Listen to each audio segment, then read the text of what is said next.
અને બે હાથ જોડીને પ્રાર્થના કરું કે દીકરાને મહત્વ આપો એના કરતા દીકરીને વિશેષ મહત્વ આપજો.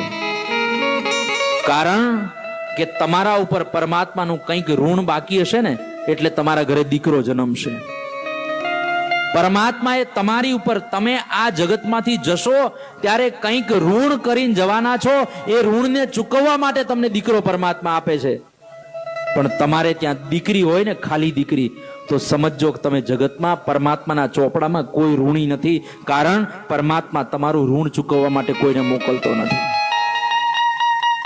અને જગતમાં દીકરો જન્મે ને એટલે બાપને યાચક બનાવે. કેમ? તો કે દીકરાનો જન્મ થતાની સાથે બાપના મનમાં વિચાર આવે કે કોઈકની ઘરે દીકરી માંગવા જવું પડશે. પણ જગતમાં દીકરી જન્મે તો એ તરત પિતાને દાતા બનાવે છે કે એક સમય મારા આંગણે માંડવો નંખાશે અને મારા ઘરે ગીતો ગવાશે. મને કન્યા દાન કરવાનું સૌભાગ્ય પરમાત્મા આપશે. જગતમાં સૌભાગ્યશાળી પિતા એ છે જેની ઘરે દીકરી છે. ક્યારે દીકરા અને દીકરીનો ભેદ પરમાત્માએ આપ્યો છે.